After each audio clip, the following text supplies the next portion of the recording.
ધોરી ગામે શિક્ષણ ક્રાંતિની આ લેખ દીકરીઓ માટે બનશે ભવ્ય શિક્ષણ સંકુલ।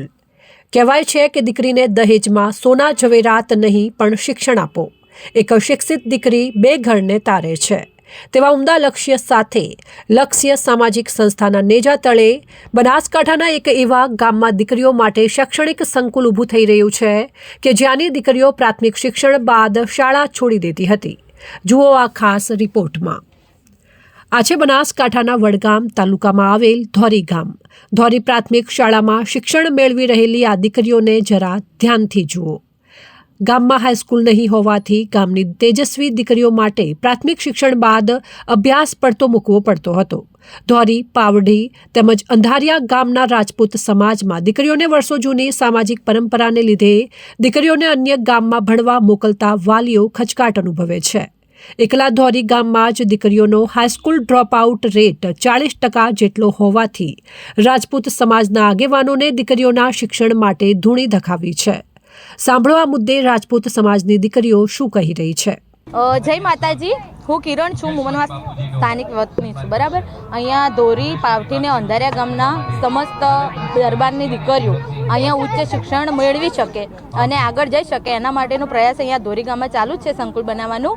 અને એમને કે ઓજલ પ્રથા એમને અત્યાર સુધીની ચાલતી આવી છે કે દીકરીઓ ક્યાંય બહાર મૂકતા નહીં અને હવે અત્યારે તે સારું શિક્ષણ મેળવી શકશે અને અહીંયા આધુનિક હોસ્ટેલ અને સારી સગવડો પૂરી પાડવામાં આવશે ને એ માટે દરબારો એમની છોકરીઓ અહીંયા ભણાવશે સારી રીતે અને એમની ઓજલ પ્રથા જે છે પડદા પાછળ રહેવાની એ પણ એમને હવે મુક્તિ મળશે અને છોકરીઓ સારું શિક્ષણ મેળવી શકશે। અહીંયા 1 થી 7 સુધીનું જ હતું અને અત્યારે એ સિવાય છોકરીઓ આગળ ભણવા મૂકતા નહીં, અપડાઉન છે આ તે અને અત્યારના જમાનામાં લોકો ખાસ કરીને ક્યાંય મૂકતા નથી એટલા માટે એમનું શૈક્ષણિક સંકુલ બનવાથી શું ફાયદો? એ છોકરીઓ સારી રીતે ઉચ્ચ શિક્ષણ મેળવી શકશે અને એમને બહુ સારી રીતે એમના પગ ઉપર ઊભી પણ થઈ શકશે। અહીંયા ધોરી પાવઠી અંધારિયા ગામમાંથી આપણે અહીંયા ધોરી ગામે દીકરીઓને ઉચ્ચ અભ્યાસ માટે સ્કૂલ બનાવી રહ્યા છીએ કારણ કે અહીંયા ત્રણેય ગામમાં 1 થી 7 સુધી પ્રાથમિક સ્કૂલ જ છે। એટલે એ કારણે આપણી દીકરીઓ ઉચ્ચ અભ્યાસ કરી શકતી નથી અને બહાર નીકળી શકતી નથી કારણ કે જાગીરદાર સમાજમાં એવું છે કે દીકરીઓ ઓઝલમાં રહે છે, પડદા પ્રથામાં। તે કારણોસર આપણે અહીંયા સ્કૂલ બનાવવાનો પ્રયાસ કરી રહ્યા છીએ। બરાબર, તો તમારા બધાનો સાથ સહકાર આપણને જરૂરી છે, તો આપજો બધા સાથ સહકાર અને આપણી દીકરીઓ ભણે, ઉચ્ચ અભ્યાસ કરે અને જીવનમાં આગળ વધે, એમના પગ ઉપર ખડે રહે એ માટે આપણે આ પ્રયાસ છે। તો આપણી દીકરીઓ પણ સફળ થશે, આપણી સ્કૂલ પણ બનશે અને ઉચ્ચ અભ્યાસ કરીને દીકરીઓ બહુ આગળ વધશે। બરાબર, વર્તમાન સમયમાં દરેક સમાજ દીકરીઓના શિક્ષણની બાબતમાં ખૂબ જ જાગૃત બન્યું છે। રાજપૂત સમાજે પણ અનેક સ્થળોએ ભવ્ય શૈક્ષણિક સંકુલો ઊભા કર્યા છે જેના થકી સમાજના અનેક યુવાનો આજે સમાજમાં પ્રતિષ્ઠિત માન મોભાના સ્થાન પર વિરાજમાન છે। પરંતુ વડગામ તાલુકાના ધોરી પાવડી અને અંધારિયા ગામની દીકરીઓને ઓજલ પ્રથાની પરંપરાને લીધે ભણતર માટે બહાર ગામ મોકલતા ન હતા અને અહીં હાઈસ્કૂલ ડ્રોપ આઉટ રેટ 40% જેટલો ઊંચો હોવાથી હવે રાજપૂત આગેવાનોએ ગામમાં 3 વીઘા જમીનમાં દીકરીઓ માટે ભવ્ય શૈક્ષણિક સંકુલનું ભૂમિપૂજન 14 સ્ટેટ રાજવીઓ અને સામાજિક આગેવાનોની ઉપસ્થિતિમાં કરીને દીકરીઓના ઉચ્ચ શિક્ષણ માટે સંકલ્પ લીધો છે। લક્ષ્ય એજ્યુકેશન ટ્રસ્ટ ગુજરાત દ્વારા આપણા બનાસકાંઠાના વડગામ વિધાનસભા ક્ષેત્રના ધોરી પાવઠી અને અંધારિયા કુશવાહ ડાબી રાજપૂત ક્ષત્રિય સમાજ દ્વારા સમાજની દીકરીઓ માટે શૈક્ષણિક સંકુલ બનાવવા માટેના ભૂમિપૂજનનો આજનો કાર્યક્રમ હતો।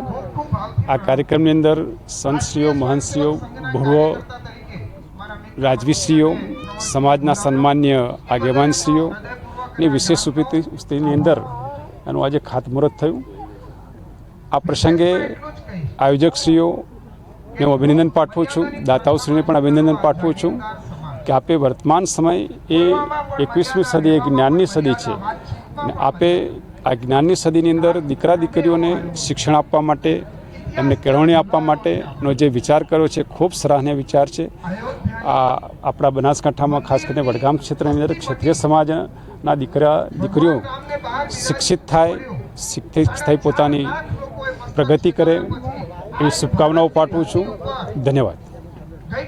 આજે અમારા ધોરી મુકામે અમારી દીકરીઓને જે શિક્ષણ ભવનનું આયોજન કરેલ એની અંદર અમારો ધોરી પાવઠી અંધારિયા સમસ્ત કુશવા દરબારો અહીંયા અમે એકઠા થઈ અને અમારી દીકરીઓને ભણવામાં ખૂબ જ આજુબાજુના ગામો જતી એટલે તકલીફ પડતી, એના કારણે અમારા ડાભી માવસિંહ હટીસિંહે એમ જમીનના ભૂમિદાતા છે એમને ખૂબ જ મહેનત કરી અને અમારા ત્રણેય ગામોએ મહેનત કરી અને અમારી દીકરીઓ માટે ભણવા માટે ખૂબ જ મહેનત કરી છે, એટલે એ બદલ ખૂબ ખૂબ હું ધન્યવાદ કહું છું. વર્તમાન સમયમાં નારી દરેક ક્ષેત્રોમાં પ્રગતિના સોપાન સર કરી રહી છે, ત્યારે ધોરી ગામ નજીક રાજપૂત સમાજે શૈક્ષણિક સંકુલ ઊભું કરવાનો સંકલ્પ લેતા આગામી સમયમાં ગામમાં અભ્યાસ કરીને જ દીકરીઓ IAS કે IPS જેવા પદ સુધી પહોંચે તો નવાઈ નહીં.